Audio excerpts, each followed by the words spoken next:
Assalamualaikum warahmatullahi wabarakatuh. Saya Aulia Rusnaini Hasibuan dari jurusan Pendidikan Masyarakat Reguler A 2019.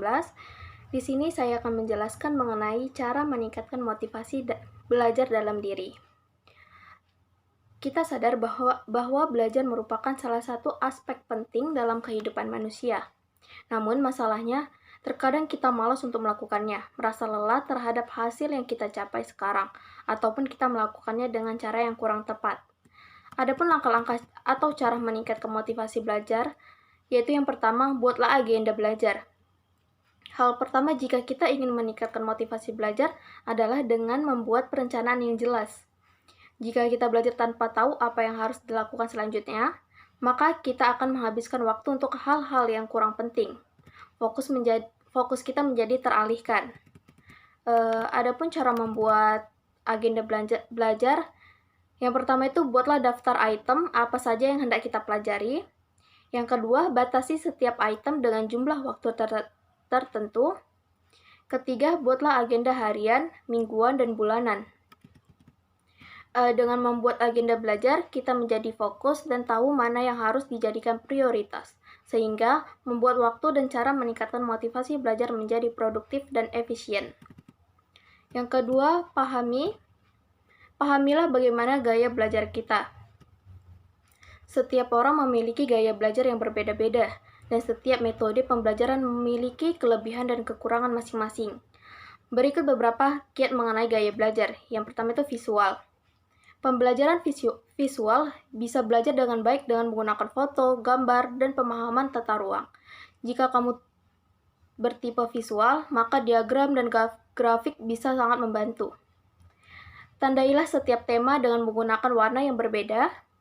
Kamu juga dapat menggunakan flowchart ketika mencatat suatu hal untuk mendapatkan gambaran yang jelas dari konsep tertentu.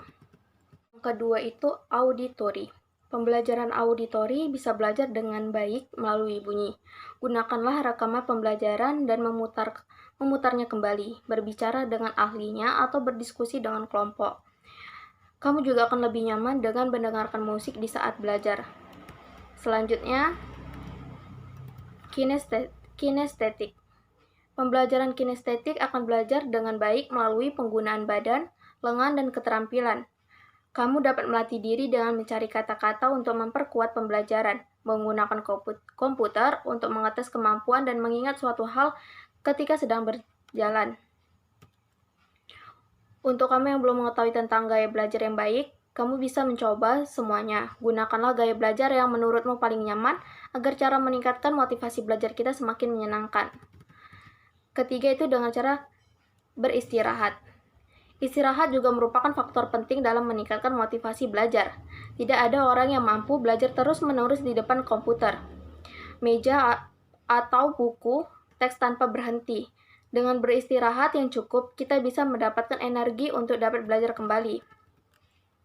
Pastikan kamu beristirahat selama 10-20 menit dalam setiap waktu pembelajaran. Kamu bisa mencoba dengan cara meditasi yang benar, menggerakkan badan atau makan cemilan selama waktu istirahat. Selanjutnya itu, hindari gangguan selama belajar. Untuk menciptakan suasana belajar yang baik, hindarilah gangguan sebisa mungkin. Buatlah aturan untuk tidak bermain gadget, membuka sosial media, dan melihat televisi selama waktu belajar. Jangan duduk di samping orang yang berisik atau orang yang mencoba mengajak ngobrol dengan kamu. Yang kelima, belajarlah dengan suasana yang baik. Sebenarnya tidak ada namanya suasana terbaik. Mengenai hal itu, hanya kamu yang bisa menentukannya sendiri. Sebagian orang memilih belajar di suasana santai, seperti kedai kopi. Beberapa lagi memilih suasana yang benar-benar sunyi, seperti kamar. Ada juga yang nyaman belajar di taman atau suasana outdoor. Dan mungkin juga merasa lebih mudah jika berada di perpustakaan. Selanjutnya yang keenam, gunakanlah fasilitas pendukung. Memberdayakan fasilitas atau sumber daya juga merupakan faktor penting. Kamu bisa berkonsultasi kepada guru. Keenam, gunakanlah fasilitas pendukung. Memberdayakan fasilitas atau sumber daya untuk juga merupakan faktor penting. Kamu bisa berkonsultasi kepada guru, teman untuk meminta pendapat. Gunakanlah perpustakaan atau membaca sumber daring yang direkomendasikan. Semakin banyak referensi yang kamu dapatkan, semakin besar peluang untuk meningkatkan motivasi belajar kamu. Yang terakhir itu, tetaplah termotivasi. Setelah mengetahui tahapan-tahapan dalam belajar, menjaga keadaan motivasi adalah langkah selanjutnya agar proses belajar kamu menjadi semakin maksimal. Berikut adalah langkahnya. Yang pertama, buatlah peningkatan yang bertahap. Kedua, senangilah apa yang kamu pelajari. Ketiga, bentuklah kelompok belajar. Yang keempat, olahraga yang cukup. Dan kelima, jangan lupa bersenang-senang. Kemudian berpikir luas.